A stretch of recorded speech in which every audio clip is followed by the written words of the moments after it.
O sol mal despontara quando Ricardo Azevedo deixou a sua moradia em Cascais e se dirigiu à garagem. A reunião com os investidores japoneses estava marcada para as 8h, e ele gostava de chegar ao escritório antes de todos. Era parte da sua rotina impecável, a mesma que o levara ao topo antes dos 35 anos. Bom dia, senhor Azevedo, cumprimentou o motorista, já de porta aberta da limusina.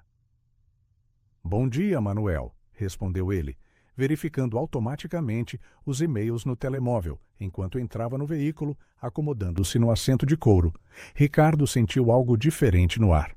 Talvez fosse o céu invulgarmente azul para aquela época do ano, ou o silêncio das ruas ainda desertas. Mas havia uma sensação estranha, como se o universo estivesse a suster a respiração, à espera que algo acontecesse. A limusina deslizou suavemente pelos portões da propriedade e entrou na avenida principal. Ricardo permaneceu absorto no telemóvel até que Manuel travou bruscamente, fazendo-o soltar um grunhido de irritação. — O que foi isso? — Desculpe, senhor, respondeu Manuel, apontando para a frente do carro crianças na rua. Ricardo olhou pela janela e viu duas meninas paradas em frente à limusina. Tinham cabelos castanhos claros e desalinhados e usavam roupas gastas, demasiado grandes para os seus corpos pequeninos, não podiam ter mais de 5 anos. — Que raio fazem elas sozinhas a esta hora da manhã? Murmurou, mais para si do que para o motorista. As meninas não se mexiam, apenas ficavam ali, de mãos dadas, a olhar para o carro como se esperassem por algo. Ricardo suspirou profundamente. — Espere aqui, ordenou, e saiu do veículo. O ar da manhã estava fresco, e ele ajustou o seu casaco italiano, feito à medida enquanto se aproximava das crianças. Eram gêmeas idênticas, percebeu ele, tinham olhos grandes e sérios, traços delicados e uma expressão de determinação que parecia deslocada em rostos tão jovens. Não deviam estar na escola? Perguntou firmemente, mas sem aspereza. — Onde estão os vossos pais? Uma das meninas deu um pequeno passo à frente. — Eu sou a Beatriz, disse ela, a sua voz surpreendentemente clara. — E esta é a minha irmã, Sofia. Apontou para a gêmea, que o observava com olhos um pouco mais cansados. — A nossa mãe está no céu. Ricardo sentiu um aperto involuntário no peito. Órfãs. Ele conhecia bem demais esse sentimento. — Lamento, disse ele, suavizando o tom. — Mas não deviam estar com um adulto? — É perigoso 2 meninas andarem sozinhas por aqui. Precisamos da sua ajuda, disse Sofia, falando pela primeira vez. A sua voz era ligeiramente mais baixa que a da irmã. — O senhor parece simpático. Havia algo na sinceridade da criança que o desarmou. Ricardo olhou ao redor, procurando por um adulto que pudesse estar a vigiar as meninas à distância, mas não viu ninguém. — A minha ajuda com o quê? Respondeu, verificando o relógio. Estava a ficar atrasado. Beatriz abriu a pequena mochila gasta que carregava e tirou um caderno desbotado com várias folhas soltas. — Queremos que escreva uma carta para a nossa mãe, explicou ela, estendendo o caderno. — Nós ainda não sabemos escrever muito bem. Ricardo olhou da menina para o caderno, depois para Manuel, que esperava pacientemente atrás do volante, e de volta para as meninas. A situação era absurda. Ele tinha uma reunião que poderia definir o futuro da sua empresa e estava ali, parado na calçada, abordado por 2 crianças que queriam que ele escrevesse uma carta para alguém que já tinha falecido. — Olhem, eu preciso mesmo de ir. Por favor, insistiu Sofia, os seus olhos de repente enchendo-se de lágrimas. A mãe está à espera. Algo no desespero contido daquelas palavras atingiu-o. Ele lembrou-se de si mesmo, um rapaz magro a implorar por migalhas de atenção. Suspirou novamente. 5 minutos. Cedeu, apontando para um banco próximo. — Vamos sentar-nos ali. As meninas sorriram. Sorrisos idênticos que iluminaram os seus rostos sujos e seguiram-no até o banco. Ricardo sentou-se no meio, com uma gêmea de cada lado. Beatriz entregou-lhe o caderno e Sofia tirou um lápis bem gasto do bolso do seu vestido. — O que querem dizer-lhe? Perguntou ele, preparando-se mentalmente para escrever algo curto e despachar-se. — Que temos muitas saudades dela, começou Beatriz. — Muitas, muitas, repetiu Sofia, olhando para as nuvens como se pudesse ver a mãe através delas. — E que ainda guardamos a fotografia dela debaixo da nossa almofada, continuou Beatriz.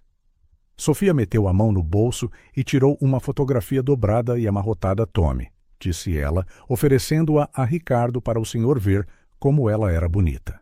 Ricardo pegou na fotografia por cortesia, pronto para escrever o que quer que as meninas ditassem, mas quando desdobrou o papel e os seus olhos pousaram na imagem, o mundo pareceu parar. Era o rosto de uma jovem mulher com cabelos castanhos claros como os das meninas, com um sorriso que ele conhecia melhor do que o seu próprio reflexo no espelho. Isabel, o ar fugiu-lhe dos pulmões como se tivesse levado um soco. As suas mãos começaram a tremer incontrolavelmente e, antes que pudesse evitar, uma lágrima escorregou pelo seu rosto. Ele limpou-a rapidamente, mas não conseguiu impedir o nó que se formava na sua garganta. Isabel Santos, a sua Isabel. O senhor está a chorar? Perguntou Beatriz, inclinando-se para ver melhor o seu rosto.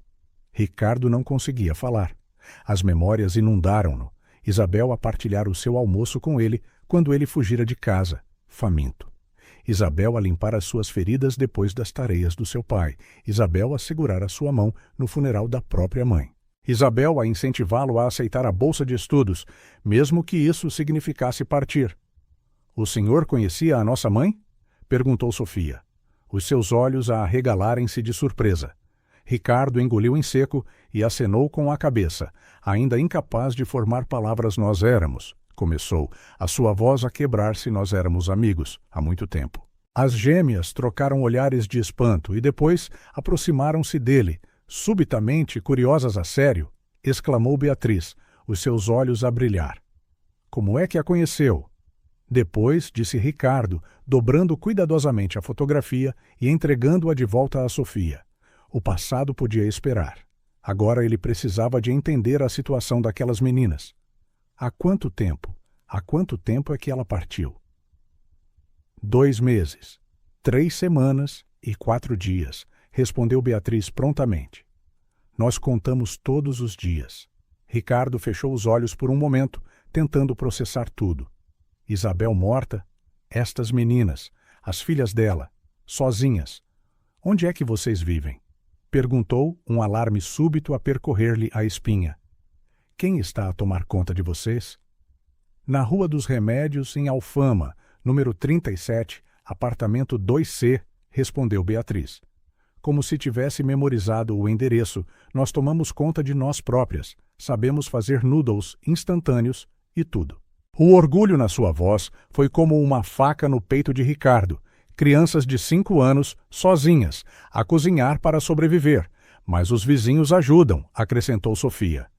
A senhora do 3A às vezes deixa comida à nossa porta. Ricardo levantou-se abruptamente, guardando a fotografia no bolso interior do casaco, a reunião com os investidores japoneses, os milhões em jogo. Tudo parecia insignificante agora. Vamos escrever esta carta, disse ele, sentando-se novamente. Depois, levo-vos a casa.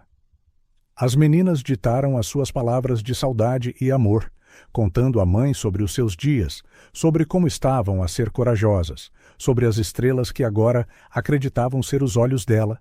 Ricardo escreveu cada palavra, lutando contra a emoção que ameaçava transbordar. Quando terminou, Sofia olhou para ele timidamente. — Pode assinar também? — perguntou ela, para a mãe saber que temos um novo amigo. Ricardo hesitou, depois assinou o seu nome no final da carta. Outro nó formou-se na sua garganta quando pensou em todos os anos que passaram sem contactar Isabel. Se ele tivesse mantido o contacto, talvez ela ainda estivesse viva. Talvez estas meninas não estivessem sozinhas. Vamos, disse ele, levantando-se e oferecendo as mãos às meninas. O meu carro está à espera. Enquanto caminhavam em direção à limusina, Sofia agarrou a sua mão com força e olhou para cima. A mãe disse que um anjo viria buscar-nos, disse ela suavemente. Talvez seja o Senhor. Ricardo sentiu um arrepio percorrer-lhe a espinha. Ele não era um anjo, longe disso, era apenas um homem que tinha esquecido a sua humanidade no meio da riqueza e do poder. Mas talvez, apenas talvez, ele pudesse fazer a coisa certa.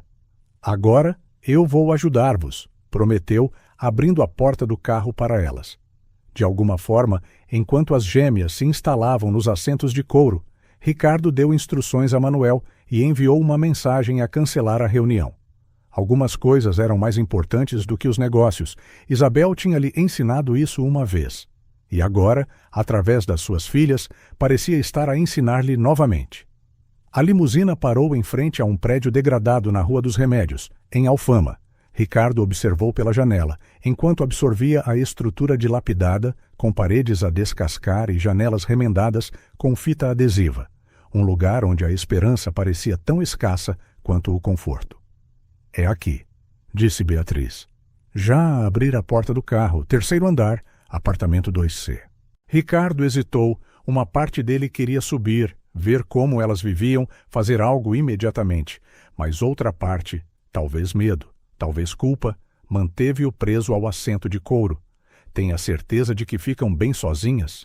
perguntou, observando as duas meninas pequeninas saltarem para o passeio rachado. Sofia acenou com a cabeça, ajustando a mochila gasta no ombro. "Nós estamos sempre bem." Havia uma maturidade nos seus olhos que nenhuma criança de 5 anos deveria ter. Era o olhar de alguém que já tinha enfrentado demasiadas perdas. Ricardo tirou a carteira e puxou algumas notas. "Para a comida", explicou, entregando-as a Beatriz. A menina olhou para a irmã, hesitante. "A mãe disse para não aceitarmos dinheiro de estranhos", lembrou ela. "Mas ele conhecia a mãe", raciocinou Sofia.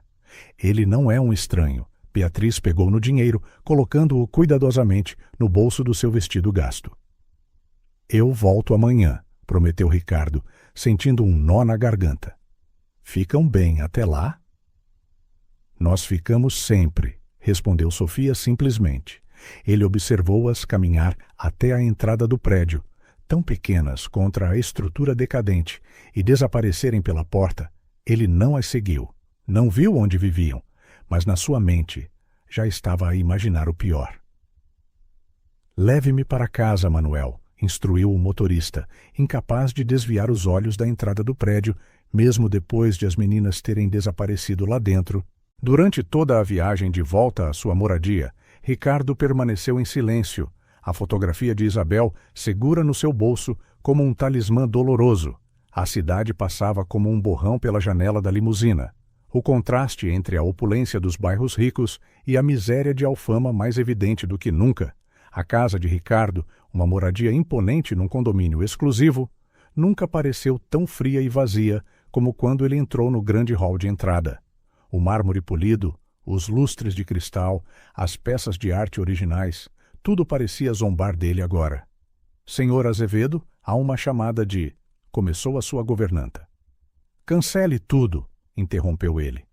Já a subir as escadas, "Não quero ser incomodado." No seu quarto, Ricardo trancou a porta e foi direto ao espaçoso closet, bem no fundo, atrás de filas de fatos italianos e sapatos feitos à mão. Havia uma arca de cedro que ele não abria há anos, a única coisa que guardara da sua vida antes de se tornar Ricardo Azevedo, o implacável magnata dos negócios. Ele arrastou a arca para o centro do quarto e olhou para ela por um longo momento. Lá dentro estavam todas as memórias que ele tentara enterrar. Todos os sentimentos que aprendera a ignorar para construir o seu império. Com as mãos ligeiramente trêmulas, ele girou a pequena chave na fechadura. O cheiro do passado escapou quando ele levantou a tampa. Papel velho, memórias empoeiradas, uma vida esquecida. No topo estava um envelope amarelado.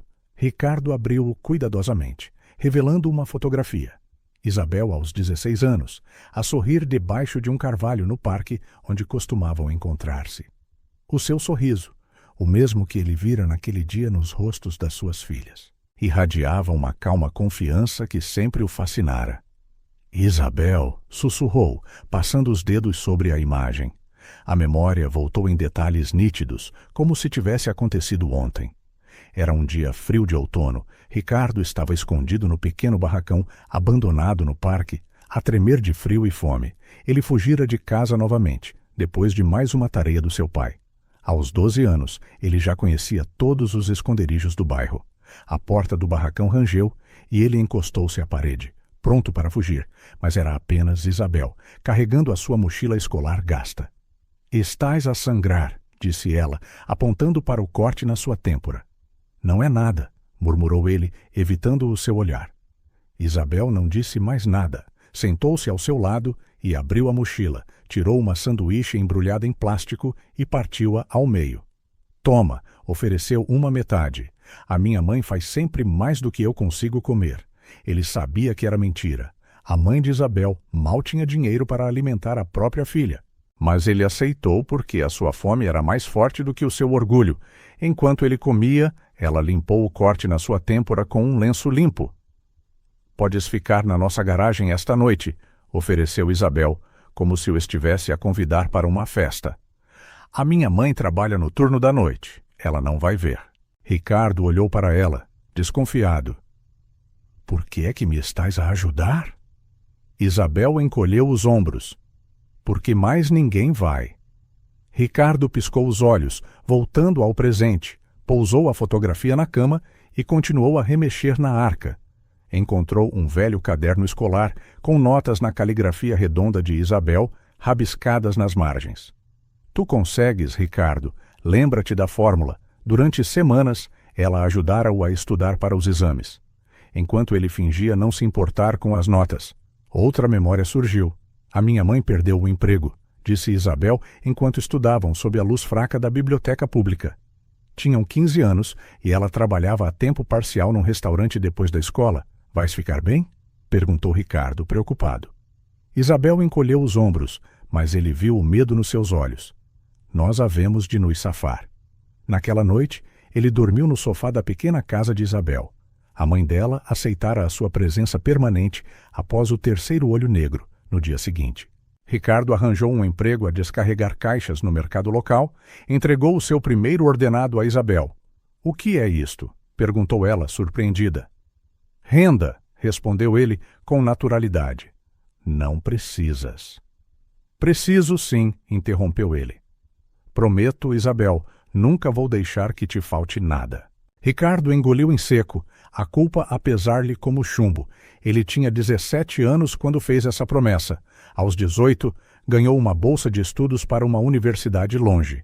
Isabel insistiu para que ele fosse, mesmo que isso significasse deixá-la para trás. Vai, persegue o teu sonho, dissera ela. Eu vou ficar bem. No início, falavam ao telefone todas as semanas.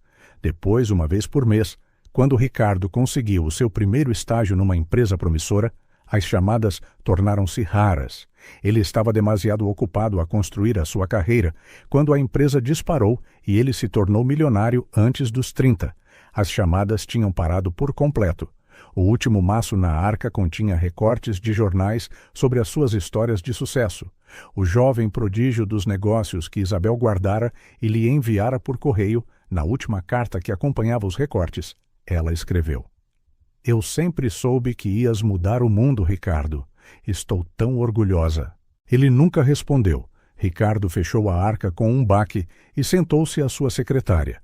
Ligou o computador e começou a procurar pelo nome de Isabel. Precisava de saber o que tinha acontecido, como ela tinha acabado naquela situação. Encontrou um pequeno obituário no jornal local, datado de 2 meses atrás. Isabel Santos, 34 anos, assistente de professora na escola primária Lincoln, faleceu após complicações de uma pneumonia. Deixa as filhas gêmeas, Beatriz e Sofia, de 5 anos. As meninas permanecem sob os cuidados temporários de vizinhos até que as autoridades decidam o seu destino. Pneumonia, uma doença completamente tratável no século XXI. As suas mãos tremiam enquanto continuava a procurar. Encontrou um perfil de crowdfunding que Isabel tinha criado. Ela tentara angariar dinheiro para o tratamento. Preciso de me manter forte pelas minhas meninas. Lia-se na descrição. O objetivo era de 25 mil euros para hospitalização e medicamentos especializados. Ela só tinha angariado 3. 000. Ricardo sentiu náuseas. 25 mil euros. O que ele gastava num único jantar de negócios, o que ele perdia numa aposta casual de golfe de fim de semana. Por que não me procuraste, Isabel? Sussurrou para o quarto vazio. Mas ele sabia a resposta, porque ele tinha partido, porque ele tinha ignorado as suas cartas durante anos, porque ele estivera tão absorvido no seu império que se esquecera da única pessoa que acreditou nele quando mais ninguém o fez. A promessa quebrada pesava sobre ele como um fantasma. Nunca vou deixar que te falte nada. Ricardo olhou para a fotografia da jovem Isabel, depois para o ecrã do computador a mostrar as gêmeas na sua página de crowdfunding. Ele não podia trazer Isabel de volta, mas talvez pudesse cumprir a sua promessa de outra forma. Pegou no telefone. Manuel, prepare o carro para amanhã de manhã. Ordenou. Às 7h00. Tenho algo importante para fazer. Ricardo chegou a Alfama antes das 8h da manhã. O prédio onde as gêmeas viviam parecia ainda mais decrépito à luz do dia. Manchas de água subiam pelas paredes externas.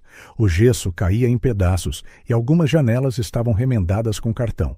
Por um momento, ele hesitou dentro da limusina. Sentia-se um intruso ali, a usar o seu fato de 3. 0 euros e sapatos italianos, mas a imagem das meninas sozinhas impulsionou-o para fora do carro. Volto dentro de algumas horas, Manuel, disse ao motorista. Depois caminhou em direção ao prédio. O átrio cheirava a mofo e urina. O elevador tinha uma placa de fora de serviço que parecia estar ali há anos. Ricardo subiu as escadas, notando degraus rachados e um corrimão bambo. No 3º andar, parou em frente ao apartamento 2C e bateu. Esperou. Bateu novamente. Mais forte. Nada. Um ligeiro pânico surgiu. Onde estavam as meninas? Quando estava prestes a bater uma 3ª vez, a porta do apartamento vizinho abriu-se. Uma mulher idosa, com cabelos brancos presos num coque desarrumado e óculos grossos, observou-o com desconfiança. Se está à procura das meninas, elas estão aqui comigo, disse ela, a sua voz surpreendentemente firme para alguém tão frágil. Aqui? Perguntou Ricardo, confuso. Apartamento 3A, respondeu a idosa, indicando a sua porta. Sou a Maria José. Eu cuidava delas, sempre que a Isabel tinha de trabalhar horas extras. Agora, ela não terminou a frase, mas o significado era claro. Posso vê-las? Perguntou Ricardo, sentindo um nó na garganta. Maria José avaliou-o da cabeça aos pés. O senhor é o homem que as trouxe para casa ontem. Não era uma pergunta, mas ele acenou. Eu conhecia a Isabel. Éramos amigos de infância. Isso pareceu satisfazê-la parcialmente. Elas ainda estão a dormir, disse ela, mas afastou-se para o deixar entrar. O pequeno apartamento parecia tão gasto por dentro como por fora. O papel de parede estava a descascar em muitos lugares. O sofá tinha rasgões remendados com fita adesiva, e o cheiro à umidade persistia. Mas estava limpo, e havia um esforço visível para manter alguma dignidade no meio da pobreza. Elas dormem ali, disse Maria José, apontando para um pequeno quarto com a porta entreaberta. Ricardo caminhou silenciosamente. O quarto era minúsculo, provavelmente o próprio quarto de Maria José. Com uma única cama no chão sobre um colchão fino, Beatriz e Sofia dormiam enroscadas uma na outra, como se fossem uma só pessoa.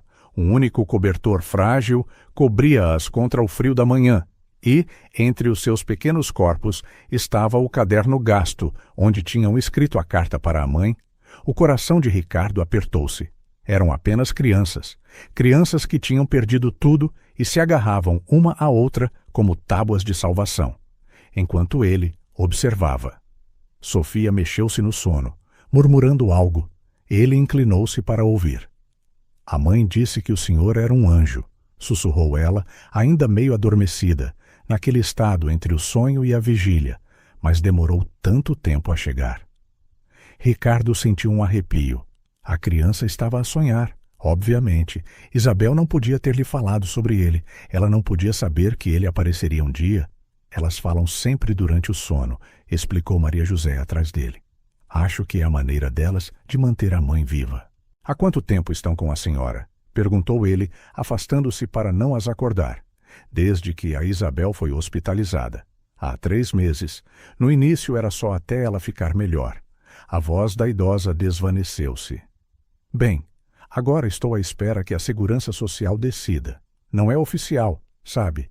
Sou demasiado velha para adotar e a minha saúde não é boa. Ricardo acenou, compreendendo a situação precária. Eu quero ajudar. Maria José sorriu fracamente.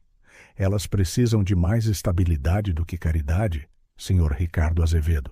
Os seus olhos arregalaram-se em reconhecimento. O empresário das revistas? Sim, a Isabel guardava recortes de jornais sobre o senhor, disse Maria José, agora a olhá-lo com novo interesse. Ela nunca mencionou que o conhecia pessoalmente, antes que Ricardo pudesse responder. Um som veio do quarto. As meninas tinham acordado. Beatriz foi a primeira a aparecer na porta, a esfregar os olhos sonolentos, quando viu Ricardo. O seu rosto iluminou-se. O senhor voltou mesmo. Exclamou, correndo para abraçar as suas pernas. Sofia seguiu-a de perto, mais cautelosa, mas igualmente feliz. Pensei que era um sonho, disse ela, a sua pequena voz cheia de alívio. Ricardo sentiu algo quebrar-se dentro dele, um muro que ele construíra ao longo dos anos, para separar o homem que era do rapaz que fora. Eu prometi que voltava, não prometi? Ele sorriu, agachando-se ao nível delas. E tenho uma ideia. Que tal irmos ao parque hoje? O Parque Eduardo VII estava quase vazio àquela hora da manhã. Ricardo observava Beatriz e Sofia a correr pela relva, as suas gargalhadas a ecoar no ar fresco, com roupas esfarrapadas e sapatos gastos.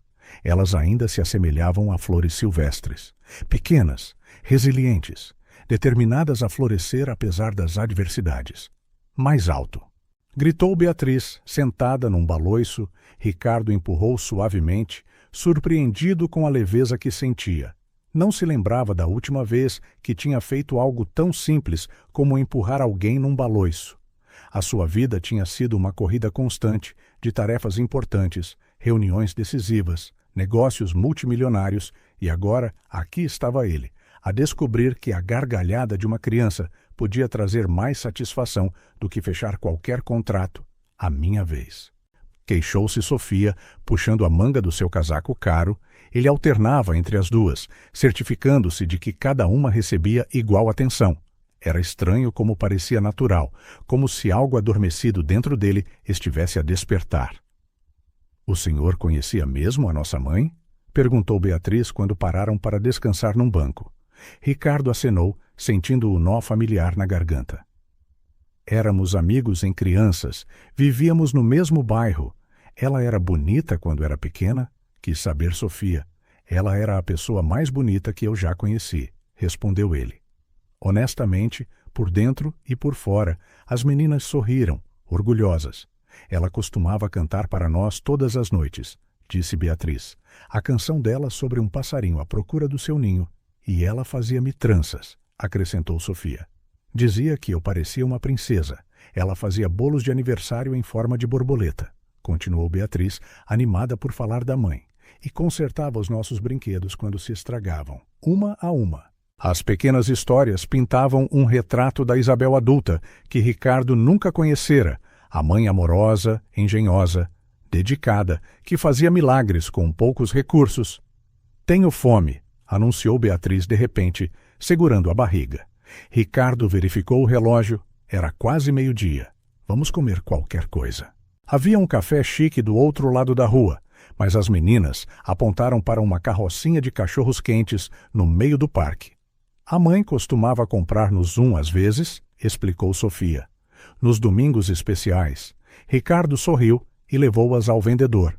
Pediu 3 cachorros quentes, completos e refrigerantes, observando as meninas a comer com entusiasmo. Ele mal tocou no seu, lembrando-se de como Isabel partilhara o seu almoço com ele quando eram crianças. Toma, Ricardo, a minha mãe faz sempre mais do que eu consigo comer.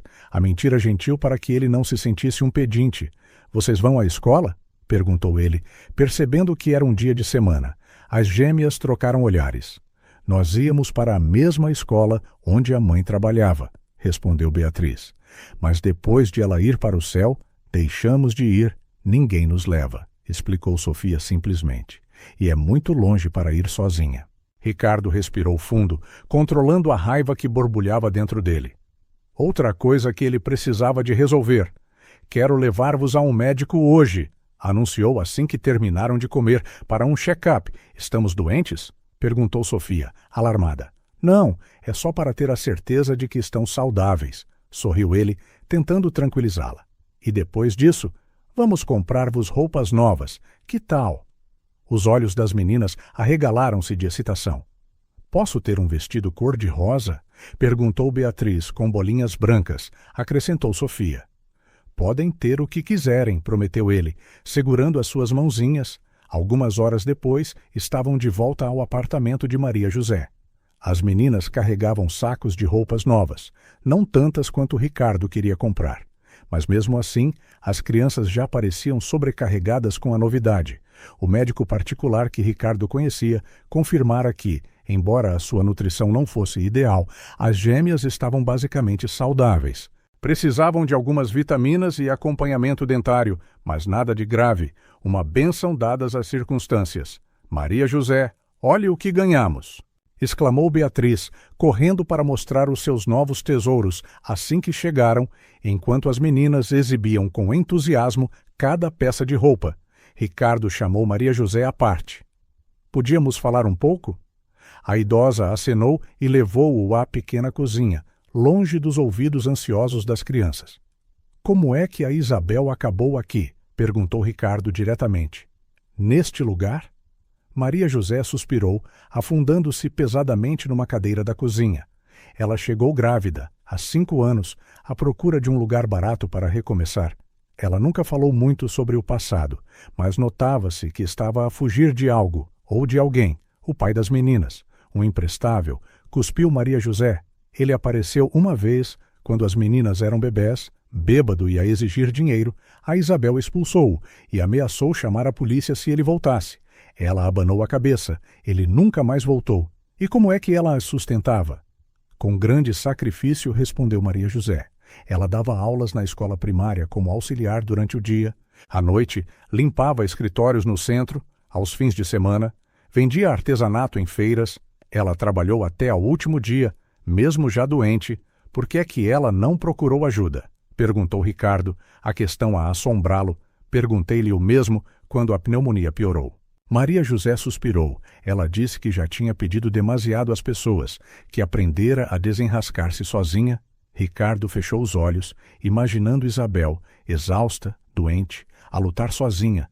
Ela poupava em tudo para si própria. Continuou Maria José. Remendava as suas próprias roupas para poder comprar livros infantis para as gêmeas.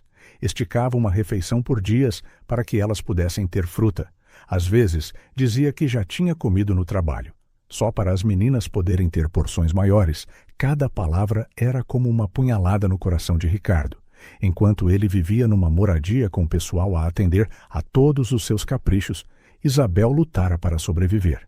No Natal passado, continuou Maria José, ela fez vestidos novos para as meninas, com restos de tecido que conseguiu de graça numa loja. Passou noites a costurar depois de elas irem para a cama. Elas ficaram tão felizes, pensaram que era magia. Ricardo imaginou Isabel, sentada à luz fraca, a costurar noite adentro, os dedos doridos. Só para ver o sorriso das filhas na manhã de Natal, quando ficou demasiado doente para trabalhar, vendeu a única coisa de valor que tinha, um colar que pertencera à sua mãe. Conseguiu uma pequena quantia, mas pagou a renda por mais um mês. Maria José limpou uma lágrima. Ela fez-me jurar que manteria as meninas juntas se algo acontecesse. Esse era o seu maior medo, que fossem separadas em diferentes lares de acolhimento. Ricardo sentiu um nó na garganta. Por que é que ela nunca me contactou? Eu podia ter ajudado. Maria José olhou para ele atentamente. Ela guardava os seus recortes, sabe? As reportagens de jornais, as revistas. Ela mostrava-os às meninas, a dizer, olhem como ele está a mudar o mundo. Mas acho que havia um abismo enorme entre vocês, entre o seu mundo e o dela. Um abismo que ele próprio construíra, pensou Ricardo. Cada promoção, cada aquisição, cada conta bancária, passos que o levaram para longe das suas origens, das pessoas que importavam, no hospital. Continuou Maria José, quando ela estava muito fraca, mencionou-o. Disse que vocês foram como irmãos uma vez, que o senhor seguiu o seu caminho, como devia ser. A idosa ajustou os óculos. Não havia ressentimento, sabe? Apenas uma aceitação triste de que a vida separa as pessoas. Ricardo baixou a cabeça, incapaz de suportar o peso daquelas palavras. Isabel continuara a acreditar nele, mesmo quando ele se esquecera dela. O que vai acontecer às meninas agora? Perguntou ele, após um longo silêncio. A segurança social está a procurar um lar para elas. Queriam levá-las para um abrigo temporário, mas eu implorei para as manter aqui, até uma família ser encontrada. Maria José hesitou. Mas não sei por quanto tempo consigo cuidar delas. A minha saúde é frágil e a minha pensão mal cobre as minhas próprias despesas. De volta à sala de estar, Ricardo encontrou Beatriz e Sofia a dormir no pequeno sofá, exaustas com a excitação do dia. Estavam aninhadas juntas, como sempre, a agarrar o caderno de Isabel entre elas. Pareciam anjos. Ele ajoelhou-se ao lado delas, estudando os seus rostos pacíficos à luz fraca daquela sala modesta. Ele fez uma promessa silenciosa a Isabel, onde quer que ela estivesse. Não as abandonarei como te abandonei a ti. Vou amá-las e protegê-las, tal como tu farias. Farei melhor por elas e por ti. A culpa por abandonar Isabel era um fardo do qual ele nunca se livraria completamente. Mas talvez, apenas talvez, ao cuidar das suas filhas, ele pudesse começar a redimir-se. Os dias transformaram-se em semanas, e Ricardo estabeleceu uma rotina que nunca imaginara para si. O seu escritório, outrora um santuário inviolável, agora tinha desenhos de crianças nas paredes e 2 pequenos casacos pendurados à porta. A sua agenda, antes repleta de reuniões e jantares de negócios. Agora tinha blocos de tempo sagrados rotulados parque com as meninas e noite de cinema. A transição não tinha sido fácil. Ricardo obtivera a guarda temporária das gêmeas após uma série de audiências e avaliações. A segurança social, inicialmente cética em relação a um homem rico e solteiro sem experiência em criar filhos, foi convencida pelo seu empenho genuíno e pela precária condição de vida das meninas. Mesmo assim, ele estava sob avaliação regular e sabia que qualquer deslize poderia custar-lhe a guarda. Sofia, já lavaste os dentes? Perguntou Ricardo, enquanto tentava arranjar o cabelo de Beatriz para a escola.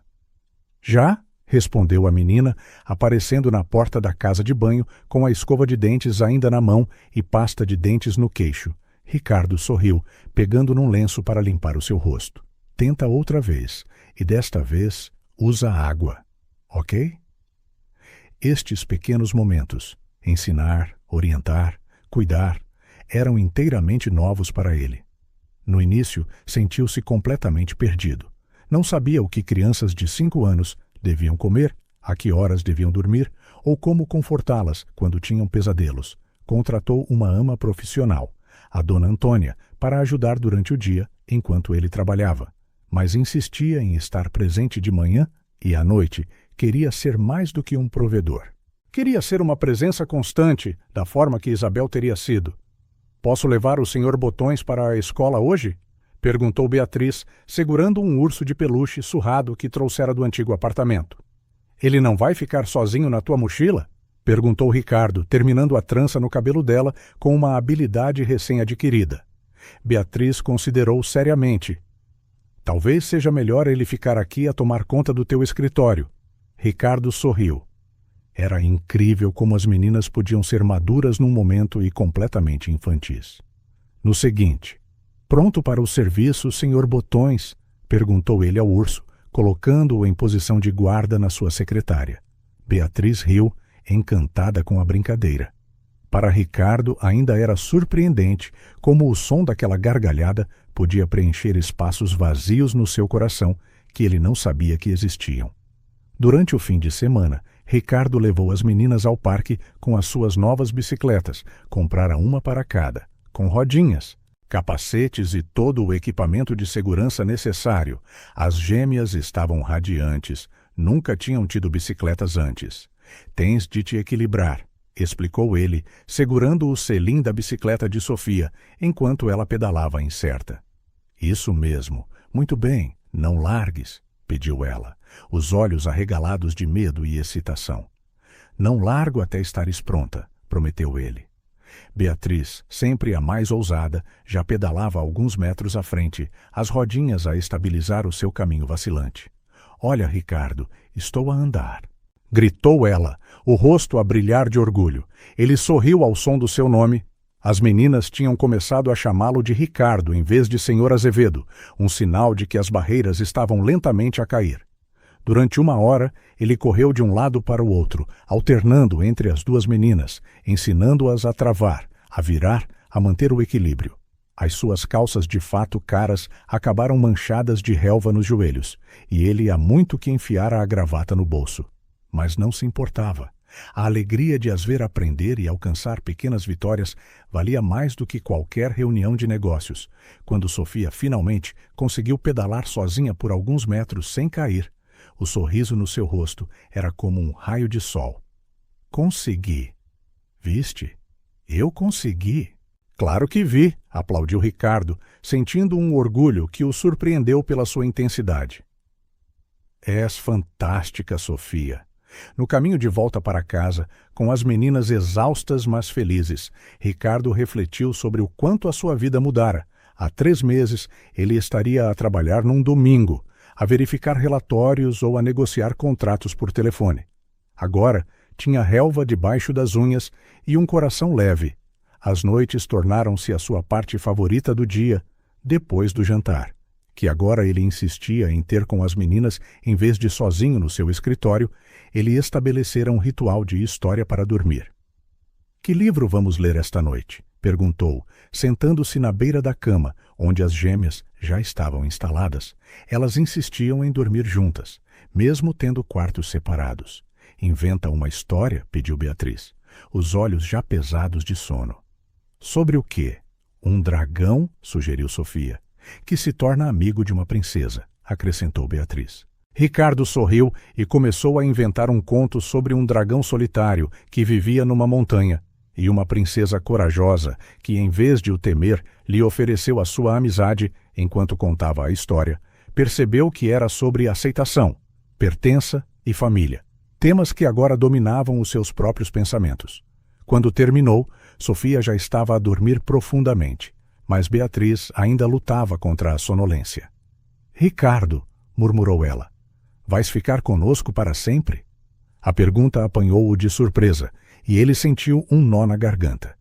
Farei tudo o que puder para ficar convosco. Sim, promete? Insistiu ela, os olhos a fechar-se. Prometo, e desta vez, ao contrário da promessa que fizera a Isabel há tantos anos, ele estava determinado a cumpri-la. Beatriz sorriu e finalmente rendeu-se ao sono. Ricardo ficou ali mais alguns minutos, observando as duas meninas, tão pequenas e vulneráveis, mas tão fortes, tal como a Isabel. Estou a tentar fazer a coisa certa, Isabel, sussurrou ele para o quarto silencioso. Espero que estejas orgulhosa. A manhã de terça-feira começou como qualquer outra. Ricardo preparou o pequeno almoço enquanto as meninas se vestiam para a escola. Aprendera a fazer panquecas, não perfeitas, mas as gêmeas pareciam apreciar os seus esforços culinários. O telefone tocou e ele atendeu distraidamente, pensando que poderia ser o seu assistente a ligar sobre a próxima reunião do conselho, Ricardo Azevedo. Então é verdade, respondeu uma voz rude e ligeiramente arrastada. O grande empresário está a brincar aos pais agora. Quem fala? Perguntou Ricardo, o seu aperto no telefone a intensificar-se. Considere-me um pai preocupado, respondeu a voz sarcasticamente. Ouvi dizer que estás com as minhas filhas. Ricardo sentiu o sangue gelar. O pai das meninas, o homem que Isabel expulsara da sua vida anos antes, o homem que as abandonara antes mesmo de nascerem. Como conseguiu este número? Perguntou Ricardo, mantendo a voz baixa para que as meninas não ouvissem da sala de jantar. Tenho os meus meios, disse o homem. Olha, vamos cortar a conversa fiada. Sei que és rico. Também sei que não tens direitos legais sobre as minhas filhas. Eu, por outro lado, sou o pai biológico, um pai que nunca se importou com elas, retorquiu Ricardo, a raiva a crescer no seu peito. Detalhes, detalhes, desdenhou o homem. Um som frio e desagradável. O facto é que posso tê-las de volta quando quiser, a menos que, claro, cheguemos a um acordo. Que tipo de acordo? Perguntou Ricardo, embora já soubesse a resposta. Um financeiro. Tu ficas com as meninas, eu recebo uma compensação adequada pelo meu sofrimento paternal. Ricardo respirou fundo, controlando o impulso de gritar com o homem. Estás a chantagear-me! Estou a oferecer uma solução prática, corrigiu o homem, 50. 000 euros e nunca mais ouves falar de mim. As meninas ficam contigo. Eu sigo o meu caminho. Todos ganham. Não te vou pagar para abandonares as tuas filhas, respondeu Ricardo firmemente. Isso seria recompensar a tua irresponsabilidade. Houve um momento de silêncio. Depois a voz voltou, despojada de qualquer falsa cordialidade. Ouve aqui, menino rico. Tu não me conheces, não sabes do que sou capaz. Posso fazer da tua vida um inferno se quiser. Estás a ameaçar-me. Estou a explicar a realidade. Tenho direitos sobre estas meninas. Se não conseguirmos chegar a um acordo, eu levo-as. E acredita, sei como manipular o sistema a meu favor. Uma história triste sobre um pai pobre a lutar contra um bilionário que lhe roubou as filhas. A imprensa vai adorar. Ricardo agarrou o telefone com tanta força que os seus dedos ficaram brancos. Qual é o teu nome? Rui Costa. Investiga-me se quiseres. Tenho a certeza de que os teus investigadores encontrarão algo sujo. Toda a gente tem esqueletos. Ele riu-se novamente. Mas no papel, sou apenas um pai a querer as suas filhas de volta. Pensa nisso. A chamada terminou, deixando Ricardo de pé na cozinha, atordoado com a ameaça. Pela porta, ele podia ver Beatriz e Sofia a conversar alegremente, totalmente inconscientes do perigo que acabara de surgir. Ele tem algum direito legal? Perguntou Ricardo algumas horas mais tarde, sentado no seu escritório. As meninas estavam na escola e ele convocara uma reunião de emergência com o seu advogado, Vasco Pereira. O seu advogado, há mais de uma década, ajustou os óculos e suspirou. Tecnicamente, sim, como pai biológico, ele tem direitos parentais presumidos, a menos que tenham sido legalmente terminados. Ele abandonou-as, argumentou Ricardo. A Isabel criou-as sozinha. O abandono pode ser motivo para terminar os direitos parentais. Mas tem de ser provado em tribunal, explicou Vasco. E mesmo assim, os juízes tendem a favorecer a reunificação familiar sempre que possível. Ricardo passou a mão pelo cabelo, frustrado. Ele nem sequer se importa com elas. Só quer dinheiro, o que torna isto ainda mais complicado, concordou Vasco. Se pagarmos, pode ser visto como compra de crianças, o que é ilegal. Se não pagarmos, ele pode processar pela custódia e, embora as suas chances possam ser reduzidas, o processo seria devastador para as meninas. Qual é a nossa melhor opção? Vasco demorou um momento a considerar. Ir para a ofensiva, pedir a custódia permanente antes que ele o faça, reunir provas da sua negligência e abandono, mostrar como as meninas estão a prosperar sob os teus cuidados e, mais importante, provar que estás a agir no melhor interesse delas, não apenas a exibir o teu poder financeiro. Ricardo acenou, determinado. Faz o que for necessário. Contrata os melhores investigadores. Quero saber tudo sobre este Rui Costa. Devo avisar-te que pode ficar feio, advertiu Vasco. Ele pode fazer acusações, escavar o teu passado, questionar os teus motivos. A imprensa provavelmente vai envolver-se. Não me importo com a imprensa, disse Ricardo. Só me importo com aquelas duas meninas. Prometi-lhes que ficaríamos juntos e pretendo cumprir essa promessa, depois que o advogado saiu. Ricardo permaneceu no seu escritório, a olhar para o senhor Botões, ainda posicionado como um guardião na sua secretária. A ideia de perder as meninas era insuportável. Em apenas algumas semanas, elas tornaram-se o seu mundo inteiro. Ele não deixaria um oportunista levá-las. Não por dinheiro, não por vingança, não por nada. Quando o telefone tocou novamente, Ricardo atendeu com cautela, temendo outra chamada de Rui. Senhor Azevedo, é da escola a ligar. A Beatriz está com febre e a pedir pelo senhor. Todas as preocupações com processos e custódia evaporaram-se instantaneamente, substituídas pela preocupação imediata com o bem-estar de Beatriz. Estou a caminho, disse ele. Já a pegar nas chaves do carro, ao sair, olhou uma última vez para o urso de peluche. Aguenta-o forte, senhor Botões. Voltaremos em breve. Não importava que batalhas tivesse de travar, legais, pessoais ou emocionais. Ricardo estava preparado para elas, por Beatriz e Sofia, por Isabel e, percebeu ele, por si mesmo também. O Tribunal de Família era um imponente edifício de tijolo vermelho com colunas brancas que contrastavam com o céu cinzento de outono daquela manhã. Ricardo chegou 1 hora mais cedo, acompanhado por Vasco Pereira e uma equipa de assistentes que carregavam pastas meticulosamente organizadas, detalhando cada aspecto da sua vida com as gêmeas nos últimos meses. Enquanto caminhava pelos corredores de mármore polido, sob o teto alto com detalhes clássicos, Ricardo sentia-se como se estivesse a caminhar para a sua própria execução. O seu coração batia forte e a sua gravata perfeitamente atada parecia sufocante. Ele usava um fato azul marinho conservador.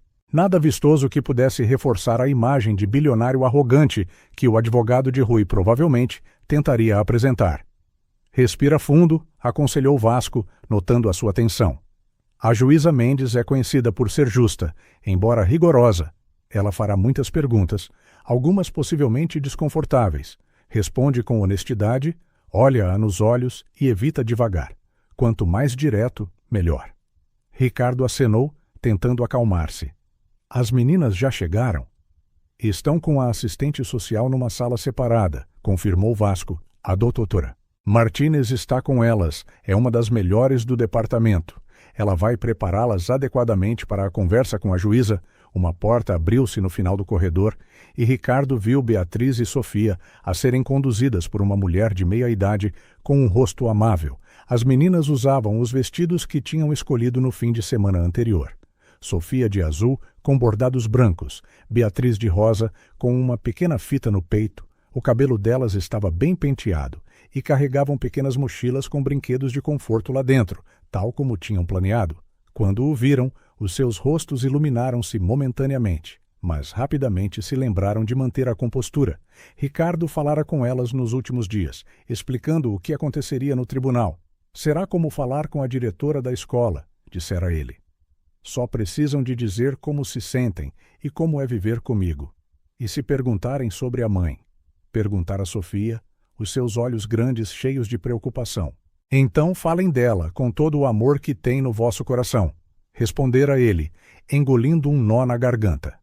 Agora, ao vê-las tão pequenas neste ambiente intimidante, Ricardo sentiu mais medo do que alguma vez sentira em qualquer negociação multimilionária. A doutora Martínez aproximou-se, mantendo as meninas a uma distância respeitosa. Senhor Azevedo, bom dia. As meninas estão bem, mas um pouco nervosas, como esperado. Elas terão a oportunidade de falar consigo antes da audiência. Ricardo ajoelhou-se ao nível delas. Olá, princesas, estão prontas? Beatriz, sempre a mais forte, acenou seriamente. Estamos a ser corajosas, como disseste, Sofia. No entanto, parecia perto de chorar. Não gosto disto aqui. É grande e assustador. Eu sei, concordou ele, ajeitando o laço no cabelo dela. Mas vai acabar depressa, e depois podemos ir comer um gelado. Que tal? Os olhos de Sofia brilharam ligeiramente, com granulado de chocolate. Da maneira que quiseres, prometeu ele. Nesse momento, um movimento perto da entrada principal chamou a sua atenção. Rui Costa entrou, acompanhado pelo seu advogado, João Pinto, um homem de rosto duro, num fato barato, conhecido por táticas agressivas em casos de custódia. Rui usava um fato que claramente não lhe servia. Provavelmente emprestado para a ocasião, mesmo à distância, Ricardo notou os seus olhos injectados e o ligeiro tremor nas suas mãos, sinais de ressaca ou abstinência. As meninas seguiram o seu olhar com curiosidade. Quem é aquele homem? Perguntou Beatriz, sempre observadora. Ricardo hesitou, escolhendo as palavras com cuidado. Esse é o Rui Costa. Ele é o vosso pai biológico. Sofia segurou a sua mão com mais força. Ele não se parece conosco. Nem todas as famílias se parecem, querida, respondeu ele suavemente. Um funcionário do tribunal apareceu, anunciando que a audiência começaria em 15 minutos. A doutora Martínez guiou gentilmente as meninas, levando-as de volta para a sala de espera. Ricardo observou-as a afastar-se, cada passo que davam a puxar-lhe o coração. Lembra-te, disse Vasco, dando-lhe uma palmadinha tranquilizadora no ombro. Estamos bem preparados, temos testemunhas fortes, relatórios positivos da assistente social e provas da negligência de Rui. Mantém-te calmo e confiante. Ricardo tentou agarrar-se a essas palavras enquanto entrava na sala de audiências. A sala de audiências número 4 era mais pequena e íntima do que as frequentemente retratadas na TV. Tinha madeira escura e polida, iluminação amarelada e a bandeira do país ao lado da bancada do juiz. Apenas os diretamente envolvidos no caso e algumas testemunhas à espera na primeira fila estavam presentes. A juíza Catarina Mendes, uma mulher de aparência severa, mas não hostil, com cabelo grisalho impecavelmente penteado e olhos penetrantes, entrou após o anúncio do funcionário. Todos se levantaram e esperaram que ela se sentasse antes de ocuparem os seus lugares. Bom dia a todos, começou ela, colocando óculos de leitura e examinando os documentos à sua frente. Estamos aqui para decidir a custódia de Beatriz e Sofia Santos, atualmente sob tutela temporária do senhor Ricardo Azevedo, mas cuja custódia é contestada pelo seu pai biológico, o senhor Rui Costa. Ela olhou por cima dos óculos, primeiro para Ricardo, depois para Rui. Saliento que, na minha sala de audiências, o único interesse é o bem-estar das crianças. Não sou influenciada por poder ou dinheiro, nem por histórias de redenção chorosas, sem provas concretas.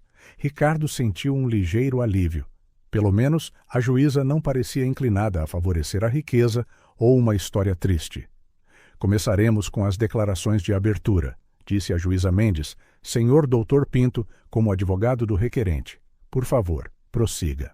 João Pinto levantou-se, exalando uma confiança ensaiada. Meritíssima juíza, este caso é fundamentalmente sobre direitos naturais e biológicos versus privilégio financeiro. O meu cliente, Rui Costa, é o pai biológico das meninas. Este facto é incontestável e, por lei, confere-lhe direitos parentais presumidos. Ele fez uma pausa dramática. O Sr. Costa cometeu erros no passado. Sim, era jovem e despreparado quando soube da gravidez. Cometeu o erro de se afastar. Mas agora está aqui, pronto para assumir a responsabilidade, pronto para conhecer as suas filhas, pronto para ser o pai que elas merecem. Pinto andou alguns passos, gesticulando enfaticamente. Do outro lado, temos o Sr. Azevedo, um homem de imensa riqueza e poder. Sim, mas um completo estranho para as meninas até há poucos meses, sem laços biológicos, sem vínculo legal, apenas uma velha amizade com a sua falecida mãe. Ele baixou a voz dramaticamente. Não questionamos as suas intenções ou generosidade, mas perguntamos, qual é o seu verdadeiro motivo? Culpa? Expiação? Um capricho filantrópico que pode acabar assim que a novidade passar? Ricardo sentiu o sangue ferver, mas manteve uma expressão neutra, como Vasco o instruíra. O senhor Azevedo tem vastos recursos para fornecer luxos materiais. Sem dúvida, continuou Pinto. Mas podem brinquedos caros e escolas de elite substituir o amor natural de um pai? A lei, na sua sabedoria, acredita que não. A menos que se prove que o meu cliente é totalmente inapto, o direito natural prevalece sobre a conveniência financeira, com um aceno à juíza. Pinto sentou-se, parecendo satisfeito. Vasco Pereira levantou-se calmamente, ajustando os óculos. A sua postura contrastava fortemente com a performance teatral de Pinto. Calma, medida, profissional, meritíssima juíza, começou ele. Este caso não é sobre biologia versus finanças, como o advogado da parte contrária nos quer fazer crer. É sobre o melhor interesse de duas meninas de 5 anos que já sofreram a perda traumática da sua mãe. Ele abriu uma pasta, retirando algumas fotografias. Aqui estão a Beatriz e a Sofia há 3 meses, quando o Sr. Azevedo as encontrou, e aqui estão elas agora. As fotografias foram entregues à juíza, mostrando um contraste impressionante. Antes, 2 meninas magras com roupas gastas e expressões ansiosas. Depois, as mesmas crianças, sorridentes, saudáveis, com roupas adequadas e sinais de segurança. O Sr. Azevedo não forneceu apenas estabilidade material, continuou Vasco. Ele dedicou-se totalmente a criar um ambiente seguro, amoroso e estimulante. Reorganizou completamente a sua vida profissional, o seu tempo, as suas prioridades, estabeleceu rotinas saudáveis, garantiu cuidados médicos e psicológicos, matriculou-as de volta na escola, aprendeu a fazer-lhes tranças, a contar-lhes histórias para dormir e a acalmar os seus pesadelos. Vasco pegou em mais documentos. Temos aqui relatórios da sua escola, declarações do seu terapeuta infantil e avaliações da assistente social designada pelo tribunal, todos atestando o forte vínculo e o desenvolvimento positivo das meninas sob os cuidados do Sr. Azevedo. Virando-se brevemente para olhar para Rui antes de se focar novamente na juíza, Vasco continuou. Quanto ao Sr. Costa, pedimos a este tribunal que considere alguns factos. Ele abandonou Isabel Santos quando soube da gravidez. Não contribuiu com um único cêntimo para a criação das meninas. Apareceu apenas uma vez em 5 anos, bêbado, a exigir dinheiro à mãe. E, mais revelador, só manifestou interesse nas meninas depois de saber que estavam com um homem rico. Rui mexeu-se desconfortavelmente no seu lugar, enquanto Pinto rabiscava notas furiosamente. Meritíssima juíza, concluiu Vasco, reconhecemos que os laços biológicos são importantes, mas mais importante é o bem-estar emocional e psicológico de 2 crianças que finalmente encontraram estabilidade após uma perda devastadora, arrancar Beatriz e Sofia do lar que construíram com o Sr. Azevedo e colocá-las com um pai que nunca demonstrou interesse. Genuíno seria uma segunda tragédia para elas. A audiência continuou com testemunhos. Primeiro, a assistente social designada pelo tribunal apresentou a sua avaliação, descrevendo a casa de Ricardo como excepcionalmente adequada e a sua interação com as meninas como naturalmente afetuosa e atenta. A professora das gêmeas testemunhou sobre o seu progresso acadêmico desde que começaram a viver com Ricardo. Chegaram tímidas e inseguras. Agora participam, sorriem, fazem amigos. A Beatriz está a ler acima do seu nível de escolaridade e a Sofia superou completamente a sua dificuldade com os números. Maria José, a vizinha idosa que cuidara das meninas após a morte de Isabel, foi trazida numa cadeira de rodas, apesar da sua fragilidade física. A sua voz era forte enquanto descrevia a negligência de Rui e a dedicação de Ricardo. A Isabel criou aquelas meninas sozinha, a trabalhar até adoecer. Testemunhou, olhando diretamente para Rui. Onde estavas tu quando ela precisava de dinheiro para os medicamentos das meninas? Onde estavas tu quando a Beatriz teve pneumonia aos 3 anos e a Isabel passou noites em claro ao seu lado? Ela então olhou para a juíza. Ricardo Azevedo entrou na vida daquelas crianças como uma bênção. Pela primeira vez, elas têm o que merecem, não apenas conforto material, mas alguém que genuinamente se importa. Rui então apresentou a sua história de redenção, como lutara contra o alcoolismo, como sempre pensara nas suas filhas, como agora tinha um emprego estável como mecânico e um apartamento modesto, adequado para crianças. Cometi erros. Meritíssima juíza, disse ele, lágrimas que Ricardo suspeitava serem ensaiadas a rolar pelas suas bochechas, mas estou limpo há 6 meses. Quero conhecer as minhas filhas, mostrar-lhes que tenho um pai que as ama. O seu único apoio veio do dono da oficina mecânica, que confirmou a sua pontualidade nos últimos meses e mencionou que Rui falava sempre das suas filhas. Após um curto recesso, foi a vez de Ricardo testemunhar. Ele sentou-se onde lhe foi indicado, sentindo o peso de cada olhar na sala. Senhor Azevedo, começou a juíza. É um homem extremamente ocupado com responsabilidades de negócios globais. Como concilia isso com a criação de 2 crianças pequenas? Reorganizei completamente as minhas prioridades. Meritíssima juíza, respondeu ele, mantendo os olhos nos dela. Deleguei muito do meu trabalho, recusei viagens internacionais e estabeleci horários rigorosos para estar presente na vida das meninas. Organizo o meu dia para tomar o pequeno almoço com elas, levá-las à escola sempre que possível e estou invariavelmente em casa para o jantar e para a hora de dormir, e quando inevitavelmente precisa de viajar. Tenho uma ama altamente qualificada, a Dona Antônia, que as meninas adoram, mas estou a limitar as viagens ao absolutamente essencial e apenas a distâncias curtas, onde posso regressar no mesmo dia. A juíza consultou as suas notas. Não tem experiência anterior com crianças, correto? Nem filhos próprios, nem sobrinhos? Não, meritíssima juíza, mas aprendi depressa. Ofereceu um leve sorriso. Descobri que os executivos podem aprender muito com crianças de 5 anos sobre o que realmente importa na vida. A juíza estudou-o por um momento. Senhor Azevedo, por favor, seja completamente honesto. Qual é a sua real motivação para querer a custódia destas meninas? Culpa por não ajudar a mãe delas? Uma promessa feita há muito tempo? Um desejo tardio de ter uma família? Ricardo sentiu que esta era a questão crítica. Respirou fundo. Comecei motivado por uma dívida para com a Isabel. Sim, ela ajudou-me quando eu mais precisei e eu não estive lá quando ela precisou de mim. Sinto um profundo arrependimento que carregarei para sempre. Ele fez uma pausa. Mas isso mudou no momento em que conheci a Beatriz e a Sofia. Elas não são uma obrigação ou uma forma de me redimir. São pessoas pequeninas e extraordinárias que transformaram a minha vida de formas que eu nunca imaginei. A verdade simples, meritíssima juíza, é que eu as amo e já não consigo imaginar a minha vida sem elas. O momento que Ricardo mais temia chegou. A juíza pediu para falar com as meninas em privado. Beatriz e Sofia foram trazidas. Parecendo demasiado sérias para crianças tão novas, Ricardo deu-lhes um sorriso encorajador enquanto seguiam a juíza para o seu gabinete. Os 20 minutos seguintes foram os mais longos da sua vida, sentado no banco duro, incapaz de se concentrar nas palavras de Vasco. Ricardo só conseguia pensar no que estava a acontecer por trás daquela porta fechada. Será que as meninas entenderiam as perguntas? Teriam medo? Falariam abertamente sobre como se sentiam?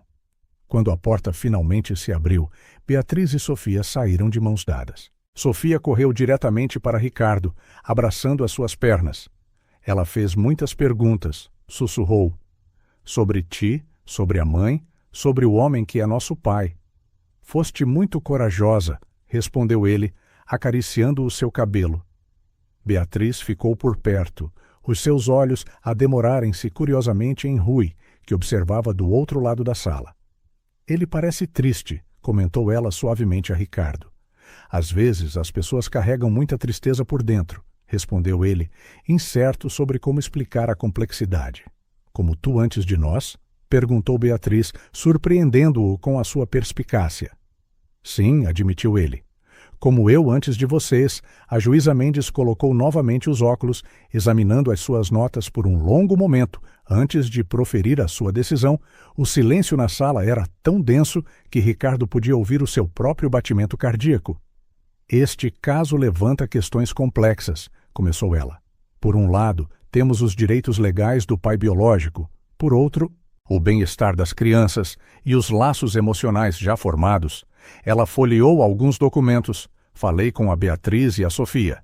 São crianças brilhantes e articuladas para a sua idade, e estão claramente bem cuidadas. Expressaram profundo afeto pelo Sr. Azevedo e uma adaptação positiva ao seu novo lar. Ricardo sentiu um vislumbre de esperança. No entanto, continuou a juíza, e com essa única palavra o seu coração afundou. Não posso ignorar os direitos paternais do Sr. Costa, sem uma avaliação mais aprofundada da sua aptidão. A sua história recente sugere um esforço de recuperação que merece consideração. Ela cruzou as mãos, parecendo pesar cada frase. Devo também considerar que, apesar das melhores intenções e do excelente cuidado do Sr. Azevedo, ele não tem ligação legal ou biológica com as crianças. O seu vínculo com a falecida mãe, embora significativo, não lhe confere automaticamente direitos de custódia. Rui permitiu-se um pequeno sorriso vitorioso enquanto Ricardo sentia o seu mundo desmoronar. Com todos os fatores em mente, a minha decisão preliminar é esta, anunciou a juíza, enquanto conduzimos uma investigação mais aprofundada, incluindo uma análise mais profunda da adequação do Sr. Costa e avaliações psicológicas completas. As meninas serão colocadas temporariamente num lar de acolhimento neutro, com pais de acolhimento experientes em cuidados de transição. Não. Ricardo não conseguiu conter a sua explosão, levantando-se involuntariamente. A juíza lançou-lhe um olhar severo. Compreendo a sua reação, Sr. Azevedo, mas esta é uma medida temporária para garantir que ambas as partes tenham igual oportunidade de demonstrar a sua aptidão para a custódia, sem a vantagem da posse atual. Ambas as partes terão direitos de visita supervisionados durante este período. Meritíssima juíza, interveio Vasco rapidamente. O meu cliente estabeleceu uma rotina estável com as meninas.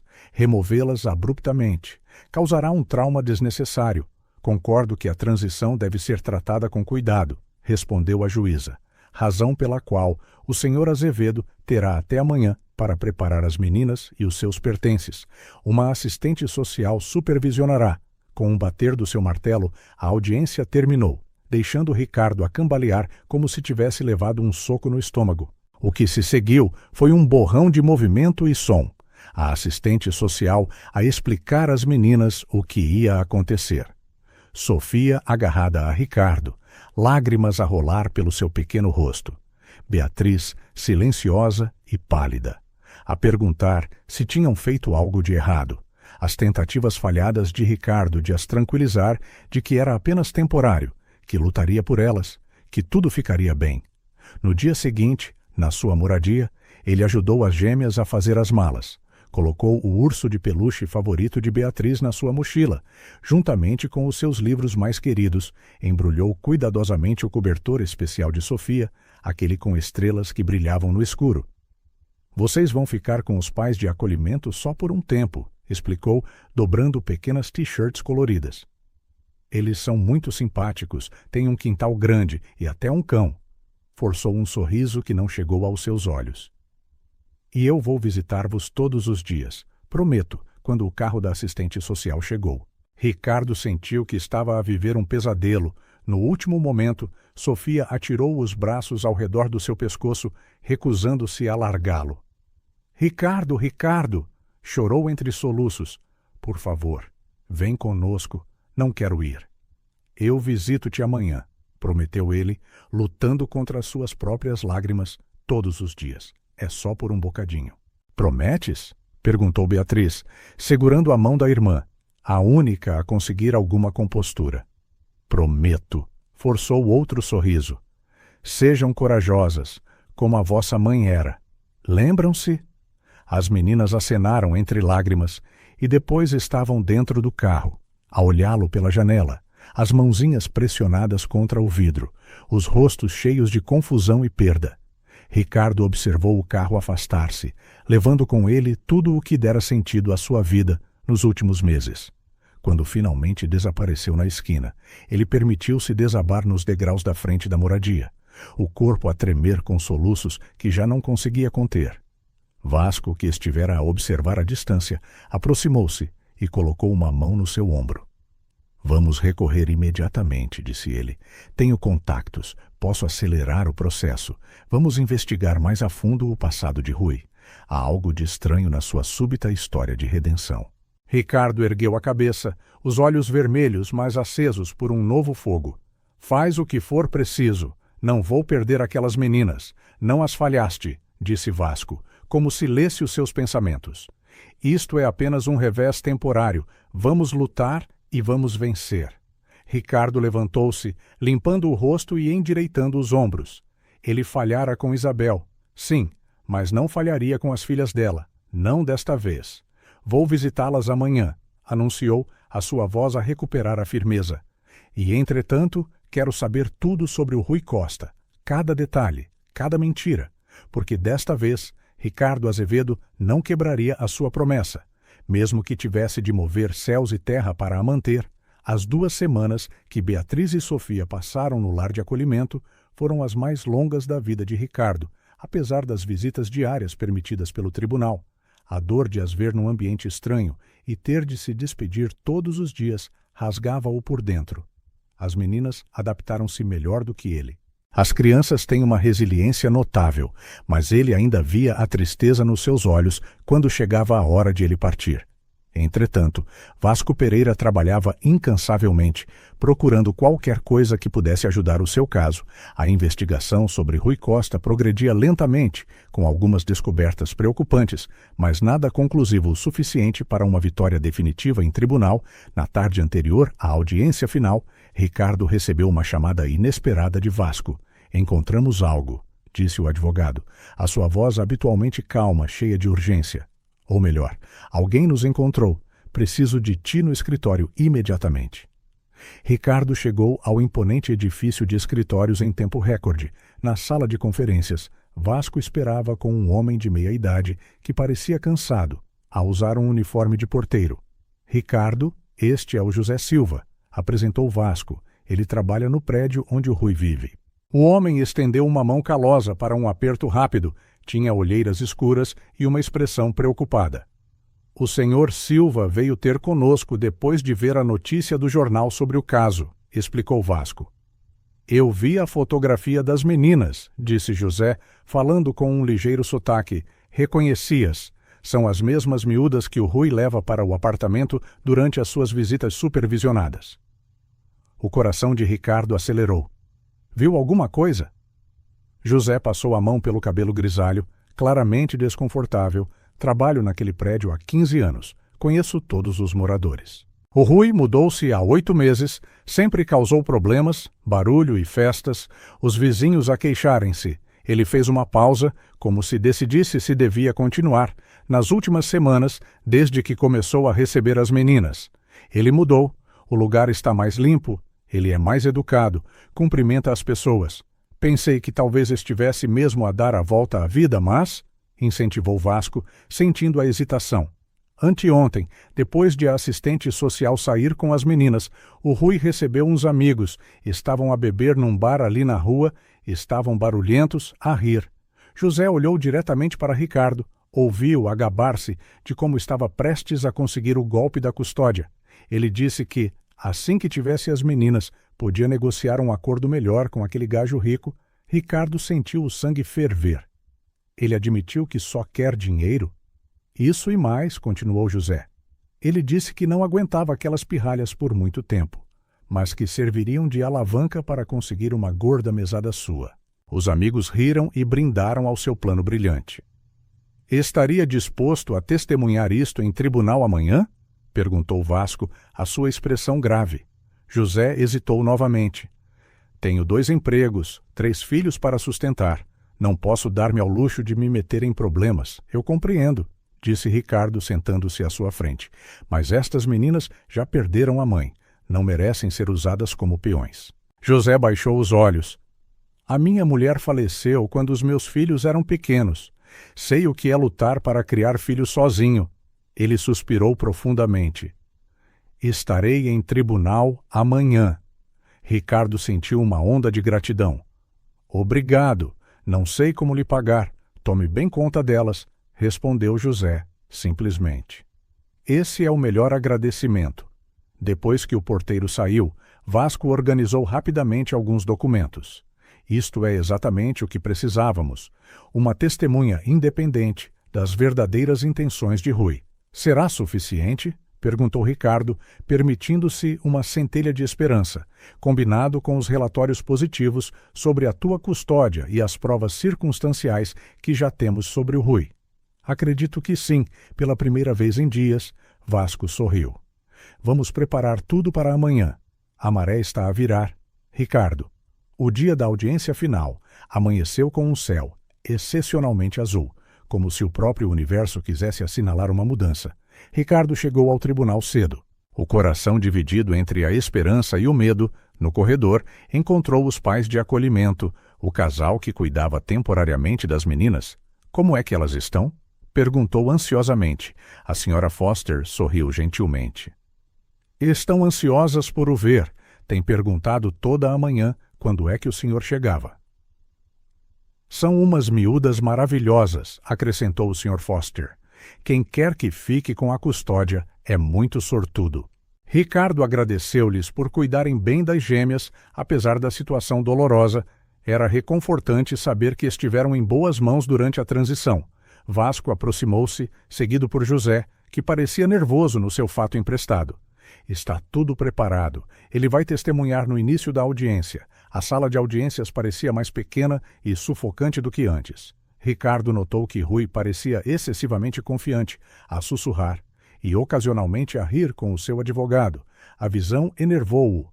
Será que o homem acreditava mesmo que ia ganhar? Todos de pé para a meritíssima juíza Catarina Mendes, anunciou o funcionário do tribunal. A juíza entrou, séria como sempre, e a sessão começou, Após as formalidades iniciais, Vasco pediu para incluir uma nova declaração de testemunha. Meritíssima juíza. O senhor José Silva é o porteiro do prédio onde o senhor Costa reside. Ele tem informações recentes e cruciais, diretamente relevantes para este caso. A juíza permitiu, e José foi chamado a depor. Ele estava hesitante no início, mas ganhou confiança à medida que relatava o que testemunhara. Falou do comportamento habitual de Rui no prédio, das queixas frequentes dos vizinhos sobre barulho e festas noturnas, e, finalmente, da conversa chocante que ouvira. Ele disse claramente que as meninas eram apenas um meio para extorquir dinheiro do senhor Azevedo, concluiu José. Chamou-lhes pirralhas e brindou ao seu plano brilhante com os amigos. O rosto de Rui ficara pálido. O seu advogado tentou desacreditar o testemunho, sugerindo que José tinha alguma vingança pessoal ou que tinha entendido mal uma conversa casual entre amigos. Senhor Silva, perguntou Pinto, o senhor não gosta do meu cliente, correto? Já teve problemas com ele antes. Não tenho nada contra ele pessoalmente, respondeu José honestamente. Só não gosto de ver crianças a serem usadas. Tenho 3 filhos. Sei como é importante um lar estável. A juíza pediu então a Rui que respondesse às acusações. Visivelmente abalado, ele negou tudo, mas a sua postura defensiva e as explicações confusas apenas reforçaram a credibilidade de José.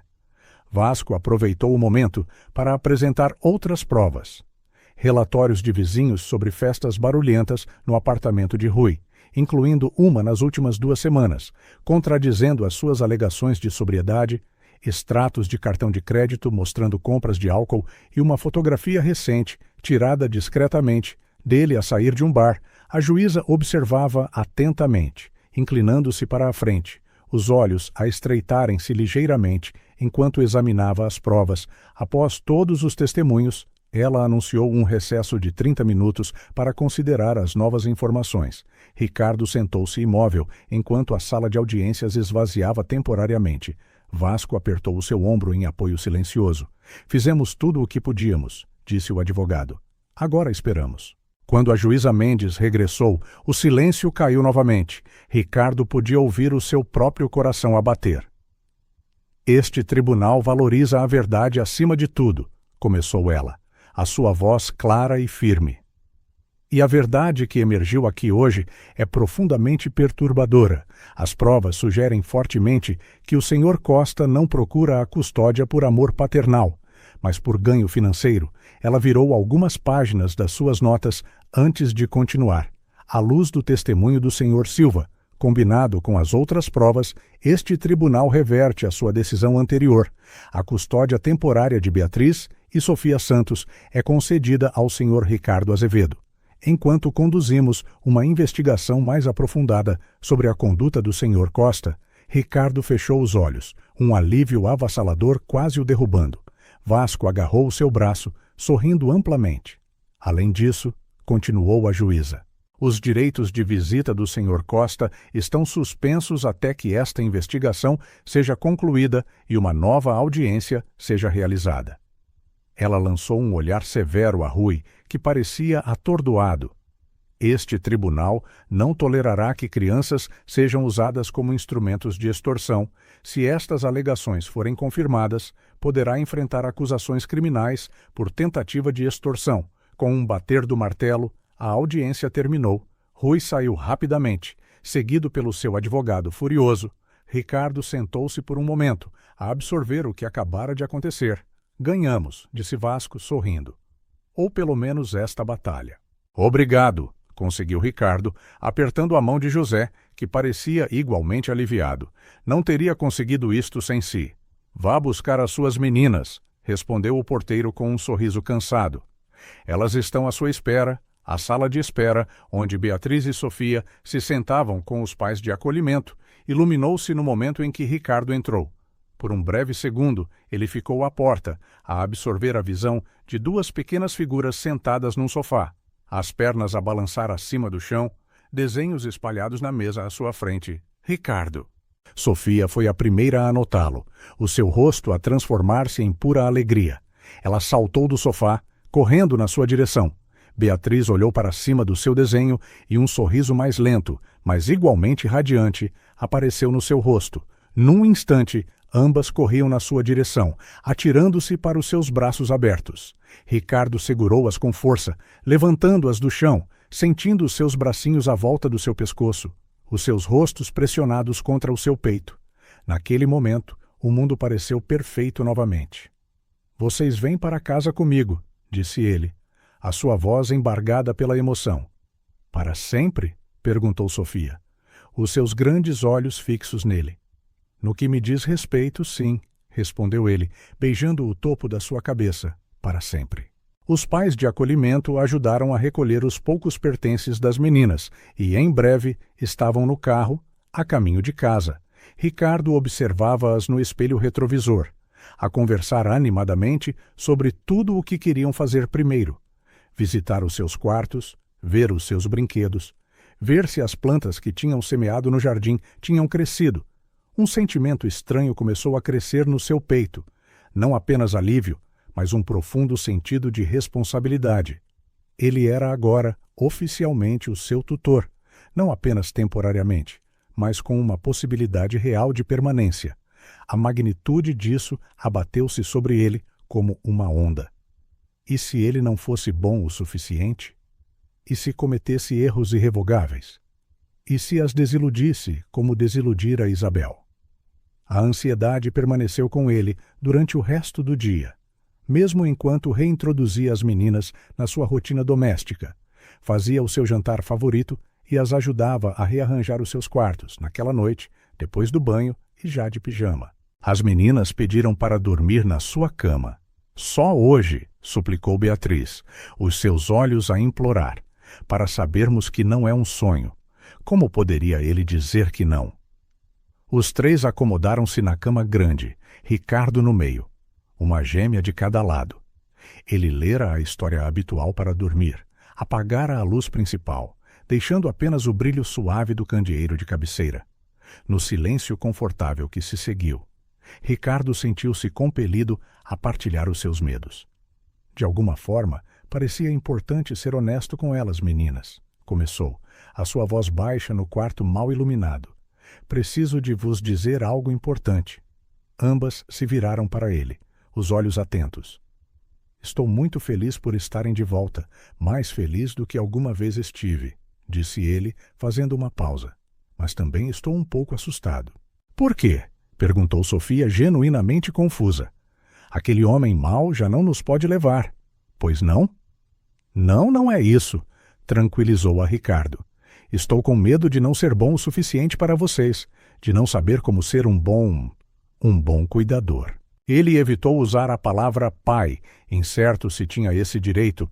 "Nunca cuidei de crianças antes de vocês, e vocês merecem o melhor." Beatriz apoiou-se num cotovelo, a estudá-lo com uma seriedade para além dos seus 5 anos. "Tu deixa-nos escolher sobremesas, às vezes, e leva-nos ao parque", acrescentou Sofia. "E sabes fazer-nos tranças e dar-nos abraços quando temos pesadelos. E ensinaste-nos a andar de bicicleta", continuaram as meninas, revezando-se para listar todas as pequenas coisas que ele fazia por elas, cada uma tão simples e, no entanto, tão profunda. Ricardo sentiu lágrimas a formarem-se nos seus olhos. "Mas e se eu cometer erros?" perguntou quando finalmente pararam. Sofia encolheu os ombros, como se a resposta fosse óbvia. A mãe costumava dizer: "Toda a gente comete erros, só tens de pedir desculpa e tentar outra vez." "Pois", concordou Beatriz. Além disso, ela e a irmã trocaram um olhar, como se confirmassem algo importante. "Tu já és o nosso pai", terminaram em uníssono. As suas palavras atingiram Ricardo como um raio de sol após dias de chuva. Ele puxou-as para mais perto, abraçando-as com força, incapaz de falar por um momento. "Eu amo-vos", conseguiu finalmente dizer. "Tanto, tanto." "Nós também te amamos", respondeu Beatriz bocejando. "Até a lua e mais além", murmurou Sofia, já meio adormecida. Ricardo ficou acordado muito depois de as meninas terem adormecido, observando os seus rostos pacíficos. O medo ainda estava lá. Provavelmente nunca desapareceria completamente, mas havia algo mais forte agora, Determinação. Determinação para ser digno da sua confiança, para aprender e crescer com elas. Para ser não apenas um tutor, mas o pai que elas já acreditavam que ele era. Estarias orgulhosa, Isabel, sussurrou ele na escuridão. Prometo que cuidarei delas. Sempre o outono chegara em força. Folhas amarelas e vermelhas dançavam na brisa antes de pousarem suavemente no chão, criando um tapete multicolorido sobre a relva do cemitério. O céu estava de um azul perfeito, sem uma única nuvem à vista, como se a própria natureza quisesse oferecer o seu melhor cenário para o momento. Ricardo ajustou o cachecol de Beatriz, certificando-se de que ela estava bem protegida contra o ar fresco da manhã. Ao seu lado, Sofia segurava um ramo de girassóis, as flores favoritas de Isabel, segundo as gêmeas. Na outra mão, carregava uma pasta cheia de desenhos que tinham feito cuidadosamente na última semana. Ainda falta muito? Perguntou Beatriz enquanto caminhavam pelos caminhos de pedra entre lápides e monumentos. Quase lá, respondeu Ricardo, verificando o pequeno mapa fornecido pelo escritório do Cemitério dos Prazeres. Era a primeira vez que ele levava as meninas ao túmulo da sua mãe. Nos 3 meses desde que obtivera a custódia permanente, ele esperara pelo momento certo, quando todas as batalhas legais estivessem totalmente resolvidas e as gêmeas se sentissem seguras o suficiente para enfrentar esta visita emocional. Rui Costa desaparecera após perder o caso de custódia, abandonando o apartamento e deixando dívidas para trás. Os advogados de Ricardo conseguiram uma ordem de restrição, caso ele algum dia aparecesse, mas o homem parecia ter desaparecido por completo, provavelmente à procura de outro golpe em algum lugar distante. É aqui, disse Ricardo, parando diante de uma lápide simples mas elegante. Isabel Santos, 1990, 2024. Amada mãe, filha e amiga. O seu amor vive em cada sorriso das suas filhas. Ricardo providenciara a substituição da placa municipal original por algo mais adequado. A nova inscrição fora cuidadosamente escolhida, com a participação das meninas. Sofia avançou primeiro, ajoelhando-se para colocar os girassóis no pequeno vaso na base da lápide. Olá, mãe, disse ela suavemente. Trouxemos as tuas flores favoritas. Beatriz ficou um pouco para trás, a observar com olhos sérios. Ricardo sentiu a sua hesitação e colocou gentilmente uma mão no seu ombro, oferecendo apoio silencioso. Está tudo bem, sussurrou-lhe. Podemos apenas ficar aqui se quiseres. Beatriz abanou a cabeça, ganhando coragem, e avançou para ficar ao lado da irmã. Já passou algum tempo desde que te vimos, mãe, disse ela finalmente, mas pensamos em ti todos os dias. Ricardo sentiu um nó na garganta. Ele ensaiara na sua mente o que queria dizer, as palavras que queria partilhar com Isabel, mas agora que estava ali, diante da sua lápide, com as suas filhas ao seu lado, tudo parecia inadequado. Meninas, começou ele após um momento, escrevi uma carta para a vossa mãe. Gostariam de ouvir? As gêmeas acenaram, sentando-se no pequeno banco de pedra instalado ao lado do túmulo. Ricardo tirou um envelope do bolso do casaco, abriu-o cuidadosamente e desdobrou uma folha de papel manuscrita. Querida Isabel, começou. A sua voz firme apesar da emoção. Já passaram muitos anos desde a última vez que falamos. Demasiados quando éramos jovens. Salvaste-me de mais maneiras do que eu alguma vez poderia contar. Deste-me comida quando eu tinha fome, abrigo quando não tinha para onde ir e esperança quando tudo parecia sem esperança.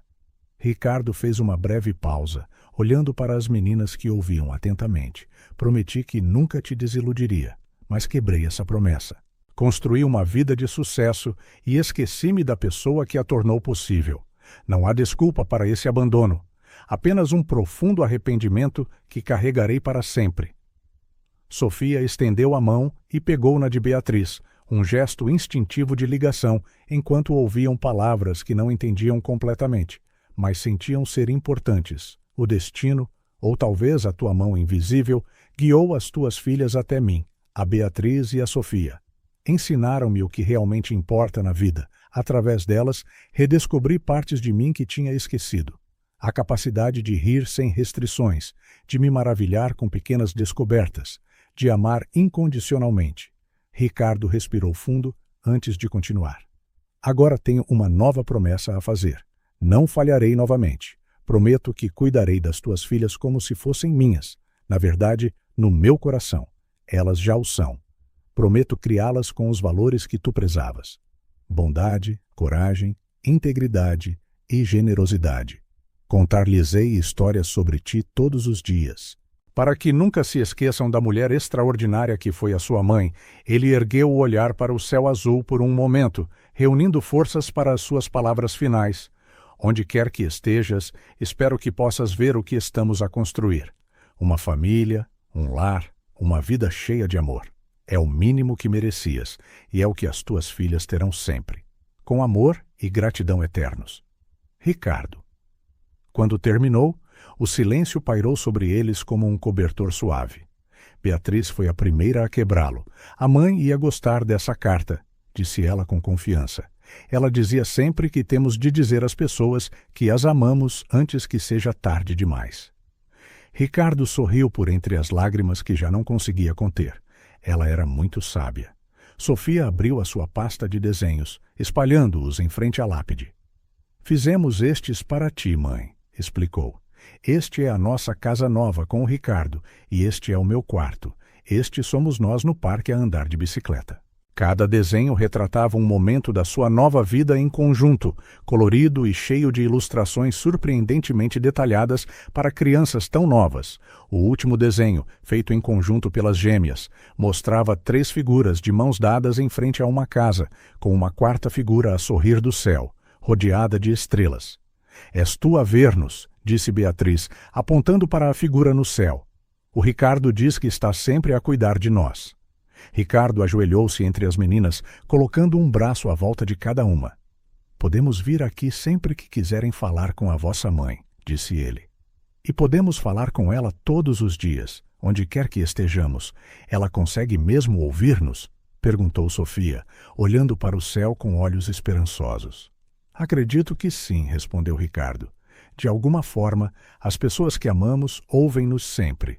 Ficaram mais um pouco, as meninas a contar à mãe sobre as suas novas rotinas, os seus amigos na escola e todas as coisas que estavam a aprender. Ricardo observava maravilhado como falavam naturalmente, como se Isabel estivesse realmente ali, a ouvir. Quando o vento ficou mais frio, ele sugeriu que fossem para casa. As meninas despediram-se com beijos soprados em direção à lápide, prometendo visitar novamente, em breve. No caminho de volta, Ricardo observava Beatriz e Sofia no espelho retrovisor, a sussurrar uma à outra como sempre faziam. A visita ao cemitério fora emocionalmente intensa, mas também estranhamente libertadora, como se um círculo se tivesse finalmente fechado, enquanto conduzia pela rua arborizada que levava à sua moradia. Ricardo refletiu sobre o quanto mudara nos últimos meses. A casa que outrora representava nada mais do que o seu sucesso financeiro fora totalmente transformada. Pouco depois de obter a custódia permanente, Ricardo contratara arquitetos e decoradores para reimaginar os espaços. Menos museu, mais lar, instruíra ele. Quero que seja um lugar onde as crianças possam correr, brincar e crescer felizes. A transformação foi notável. A sala de estar formal, antes dominada por móveis de design e peças de arte exclusivas, agora tinha sofás confortáveis com tecido resistente a manchas, uma grande mesa de centro para as meninas desenharem e fazerem puzzles, e prateleiras baixas repletas de livros infantis e jogos.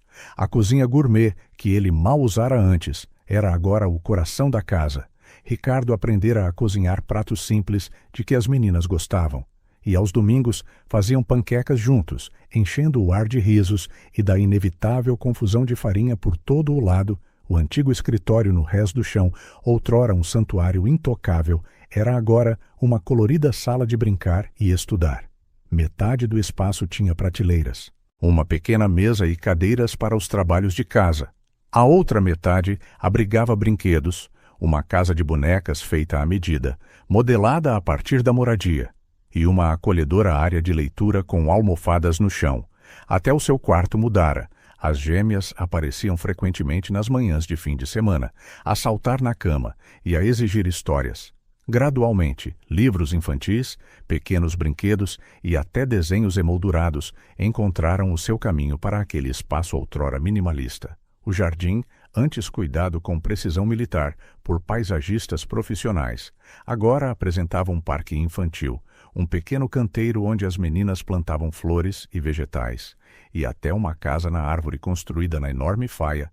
"Ricardo, chegamos à casa", anunciou Sofia, tirando-o dos seus pensamentos enquanto o carro passava pelos portões da moradia. "Posso mostrar o meu livro novo a Dona Antônia?" perguntou Beatriz, referindo-se à gentil ama que as ajudava quando Ricardo tinha de trabalhar. "Claro", disse ele, estacionando o carro. "Ela está ansiosa por vos ver." A sua rotina diária era reconfortante na sua previsibilidade. As manhãs eram um turbilhão de encontrar meias perdidas, preparar lanches, domar cabelos rebeldes e garantir que tudo estava na mochila certa. Ricardo reorganizara completamente o seu horário de trabalho, delegara muitas responsabilidades, recusara longas viagens e montara um escritório em casa para poder trabalhar enquanto as meninas estavam na escola. Ele insistia em ir buscá-las pessoalmente sempre que possível. A adaptação inicial à escola fora desafiadora. Beatriz, sempre mais social, fez amigos rapidamente. Sofia, mais reservada, demorou mais tempo a sentir-se confortável. Ricardo aprendeu a navegar em reuniões de pais e professores, projetos de ciências de última hora e no complicado mundo social de crianças de 5 anos, naquela noite, depois do jantar, dos banhos e das histórias para dormir. Ricardo ficou à porta do quarto que as gêmeas insistiam em partilhar. Apesar de terem quartos individuais, dormiam nos braços uma da outra, como sempre, Beatriz a segurar protetoramente Sofia. Mesmo a dormir, a observá-las, Ricardo sentiu uma onda de gratidão tão intensa que quase o derrubou. Antes delas, a sua vida fora uma série de conquistas profissionais, números de contas bancárias e uma solidão que ele não reconhecera totalmente. Agora, cada dia trazia novos desafios, pequenas alegrias e descobertas inesperadas. Ele aprendera a fazer tranças em estilos elaborados depois de ver tutoriais online. Sabia todos os nomes das personagens dos seus desenhos animados favoritos. Sabia exatamente como cortar as sanduíches, sem côdea para a Sofia, em triângulos para a Beatriz. Memorizara canções de embalar e inventara histórias sobre princesas aventureiras que se salvavam a si mesmas. Na semana passada, durante uma reunião importante, Beatriz ligara da escola com uma dor de barriga. Ricardo terminou a reunião sem hesitação, chocando executivos que o conheciam como implacavelmente focado nos negócios.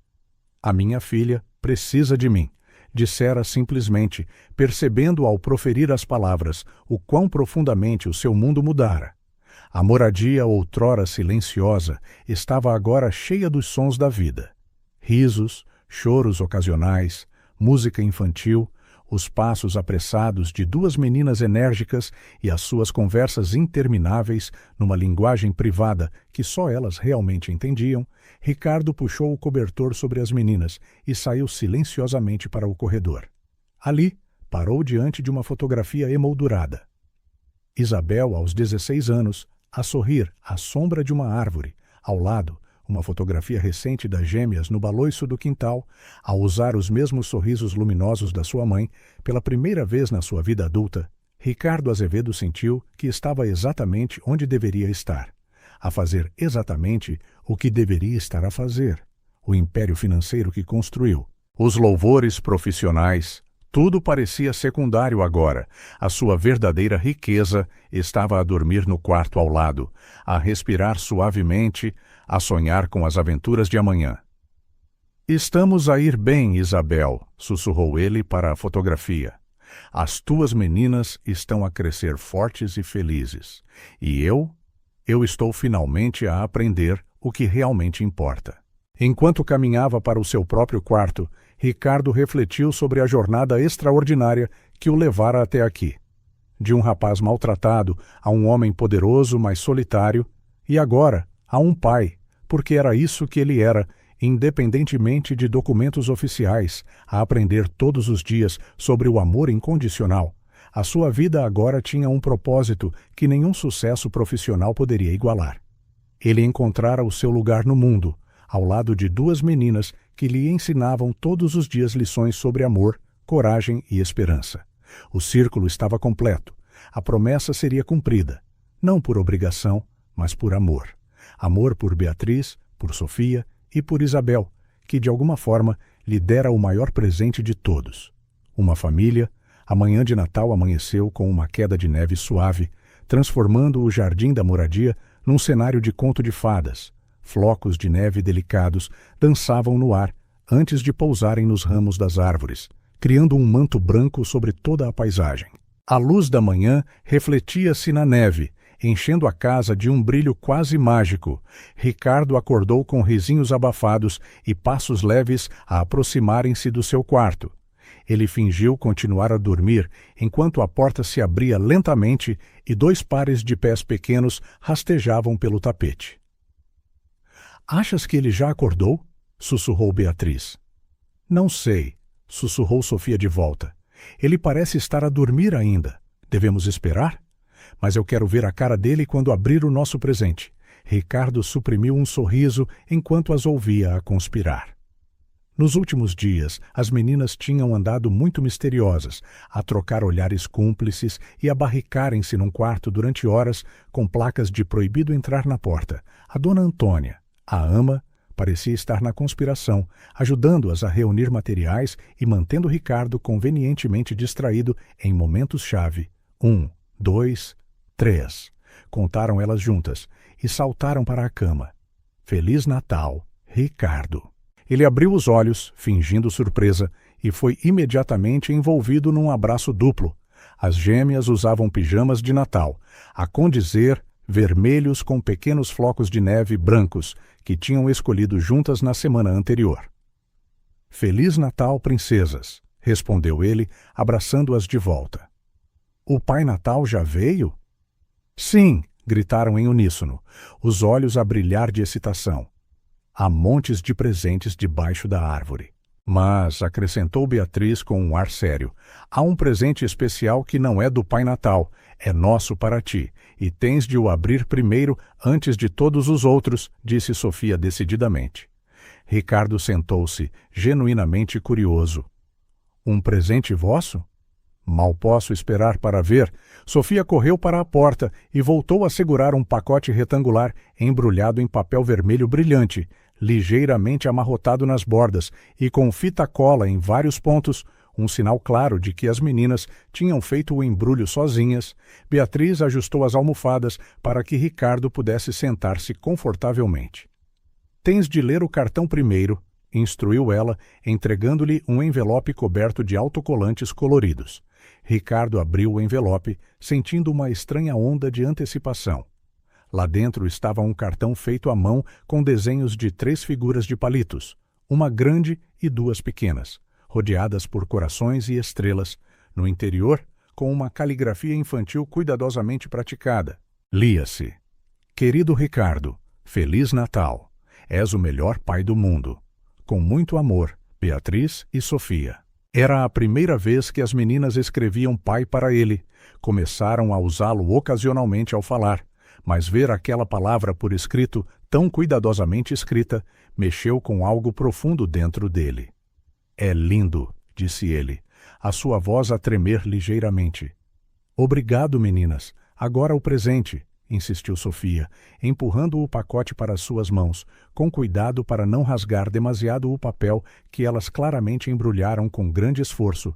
Ricardo abriu o presente. Era uma moldura de fotografia feita à mão, decorada com conchas, botões coloridos, purpurinas e pequenas pedras brilhantes, uma verdadeira obra de arte infantil.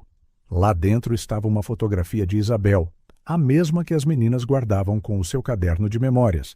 Debaixo da fotografia havia um pequeno cartão com um texto bem escrito, provavelmente com a ajuda da dona Antônia.